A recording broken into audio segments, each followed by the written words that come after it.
Price Lord ஹல்லேலூயா. கிறிஸ்துவுக்குள் பிரியமானவர்களே, இந்த அருமையான காலை வேளையிலும் தேவ சமூகத்துக்கு வந்த உங்கள் ஒவ்வொருவரையும் இயேசுவின் இணையற்ற நாமத்தினாலே அன்பின் வாழ்த்துக்கள். இந்த நாளிலும் நீதிமொழிகள் 8ஆம் அதிகாரம் 17வது வசனத்தை அடியேன் வாசிக்கிறேன். என்னை சிநேகிக்கிறவர்களை நான் சிநேகிக்கிறேன், அதிகாலையில் என்னை தேடுகிறவர்கள் என்னை கண்டடைவார்கள். ஆமேன், ஹல்லேலூயா. ரொம்ப அருமையான வேத வார்த்தை வசனம்.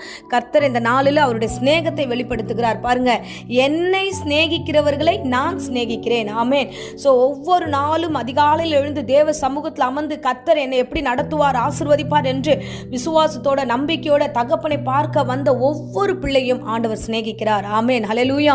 உண்மையாகவே அந்த சிநேகத்தை குறித்து நம்ம பார்க்கணும்னா அந்த அளவுக்கு நம்ம யாரும் நேசிக்க முடியாது. ஏன்னா அந்த சிநேகத்தினுடைய உச்சம் என்னன்னா, நமக்காக அவர் சிலுவை சுமந்தார். ஹல்லேலூயா.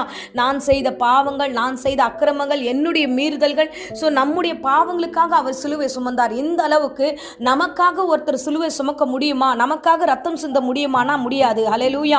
எவ்வளோ பணம் காசு கொடுத்தாலும் நம்மளை மற்ற உறவுகளை நம்ம சரி பண்ண முடியும். ஆனால் இந்த ஸ்நேகம் எப்பேற்பட்டதுன்னா ரத்த சம்பந்த ஸ்நேகம். இது உண்மையாலுமே இதுதான் ரத்த சம்பந்த ஸ்நேகம் என்று நான் விசுவாசிக்கிறேன். ஏன்னா என்னை நேசிக்கிறவர்களை நான் நேசிக்கிறேன். நேசிக்கிறவர்களுக்கு என்ன ஒன்றா பண்ணலாம். இந்த உலகத்தில் பார்த்தீங்கன்னா, ஸோ இந்த பொய்யான உலகத்தில் உண்மையற்ற இந்த உலகத்தில் அன்புன்ற பேரில் அநேக காரியங்கள் நம்ம பார்க்குறோம்.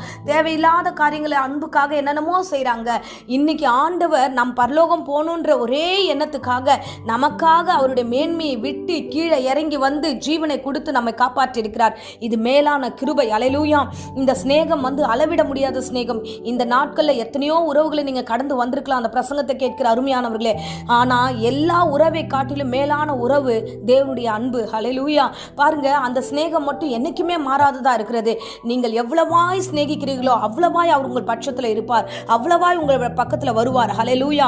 அன்பு மாறாதது, அன்பு மாறாதது. அந்த ஸ்நேகம் அளவிட முடியாதது ஒன்று. ஆமேன், ஹல்லேலூயா. பாருங்க, லூக்கால ஒரு சம்பவத்தை நான் சொல்லுகிறேன். லூக்கா 10ஆம் அதிகாரத்தில் 30வது வசனத்தில் இயேசு பிரதியுத்தரமாக இந்த காரியத்தை வெளிப்படுத்துகிறார். ஒரு மனுஷன் எருசலேமிலிருந்து எரிகோவுக்கு போகையில் கல்லர் கையில் அகப்பட்டான். அவன் வஸ்திரங்களை எல்லாம் உரித்து கொண்டு அவனை காயப்படுத்தி குற்றுயிராக விட்டு போனார்கள். ஹல்லேலூயா. இது எல்லாருக்கும் தெரிந்த ஒரு சம்பவம். இப்படியாய் ஒரு மனிதன் வாழ வேண்டும் என்பதற்காகவே இந்த காரியங்களுக்குள்ளாக அவன் கடந்து போகிறான், வியாபாரம் பண்ண போகிறான். அவனை வாழ விட முடியாத பிள்ளைக்கு இந்த உலகத்தில் இருக்கிற அன்பு என்ன பண்ணுது அப்படின்னா, இந்த உலகத்தில் இருக்கிற மனுஷர்கள் என்ன பண்றாங்கன்னா, அடித்து அவனை குற்றுயிராய் போடுகிறார்கள், காயப்படுத்துகிறார்கள், அவன் பொருளெல்லாம் எடுத்துக்கிட்டு போயிடுறாங்க. அந்த இடத்துல பார்த்தீங்கன்னா தற்செயலாக ஆசாரியன் ஒரு வருகிறான், அப்படியே போயிடுறான். லேவியன் வருகிறான், அப்படியே போயிடுறான். அந்த இடத்துல சமாரியன் ஒருவர் வருகிறார். வந்து பார்த்து மனதுருகி கிட்ட வந்து அவனுடைய காயங்களில் எண்ணெய் வார்த்து திராட்சரசங்களை வார்த்து காயங்களை கட்டுகிறார். கட்டி ஏந்தி சத்திரக்காரிடத்துல கொண்டு போய் சேர்த்து அவனுக்கு 2 பணத்தையும் கொடுத்து இவனை பத்திரமா பார்த்துக்கோ, மேற்கொண்டு ஏதாவது தேவைன்னா நான் தரேன்னு சொல்லிட்டு சமாரியன் இவ்விதமாய் சொல்லிட்டு போய்கிறார். ஹல்லேலூயா. காயப்பட்டது யாருன்னா நீங்களும் நானும் தான்.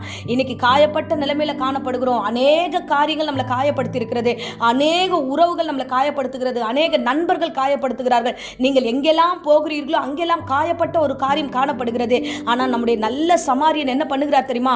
அவர் நமக்காக இந்த உலகத்துக்கு வந்து நம் மீது இரக்கம் கொண்டு இந்த வேளையில அவர் பட்சமாய் நம்மளை சேர்த்துக் கொள்ளுகிறார். நம்முடைய காயங்களுக்கு எண்ணெய் வார்த்துகிறார், அபிஷேகம் பண்ணுகிறார். மகளே நீ பயப்படாத, மகனே நீ பயப்படாத, நான் உன் கூட இருக்கிறேன் என்று சொல்லி இந்த உலகத்துல நம் வாழ்வதற்கு ஏற்ற பண தேவைகளையும் கர்த்தர் சந்திக்கிறார். ஹல்லேலூயா. ஏதாவது என் பொண்ணுக்கு என் பையனுக்கு செலவு பண்ணினா நான் தரேன்னு சொல்றாரு. ஹல்லேலூயா. இதுதான் அன்பு, இதுதான் அன்பு. ஹல்லேலூயா. இன்னைக்கு காலை வேளையில இந்த வேத வசனத்தை நான் வாசிக்கும் போது தேவன் பேசின அருமையான வேத வார்த்தைகள் இது. இந்த வார்த்தையை பாருங்க, என்னை சிநேகிக்கிறவர்களை நானும் சிநேகிப்பேன். காலையில் என்ன தேடினீங்கன்னா உண்மையாகவே தேவன் உங்கள் பட்சத்தில் வருவார். உண்மையான ஸ்நேகம், உயிரை கொடுக்கிற ஸ்நேகம், ரத்தத்தை சிந்துகிற ஸ்நேகம், உங்களுக்காக ஜீவனை கொடுத்து இந்த நாட்களில் மறுபடியும் நீங்க எவ்வளவு செலவு பண்ணீங்களோ அதுக்கான எல்லா காரியத்தையும் திருப்பு தருகிற தேவனா இருக்கிறார். ஹல்லேலூயா. ஹல்லேலூயா. கர்த்தர் நல்லவர், கர்த்தர் நல்லவர்.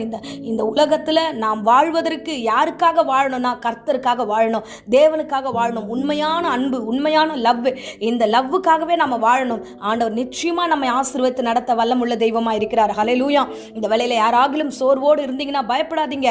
உங்களுக்காக செலவு பண்ணவும், உங்களை விசாரிக்கவும், உங்களை பாதுகாக்கவும் கர்த்தர் ஒருவர் இருக்கிறார். அவர் எல்லா தேவைகளையும் சந்தித்து நடத்துவார். அவரை மாத்திரம் கால வேளையில பாருங்க. ஏன்னா அவர் ஏக்கத்தோட உங்க வீட்டுக்கு நிற்கிறாரு, ஏக்கத்தோட அதிகாலையில தேடுகிறார். அதனால்தான் சபையில 5 மணி ஜெபத்தை நம்ம வச்சிருக்கிறோம். அதிகாலையில தேவ சமூகத்துக்கு நம்ம தேடும் போது நிச்சயமாய் அவர் ஆசீர்வாதத்தை நடத்த வல்லவராய் இருக்கிறார். ஹல்லேலூயா.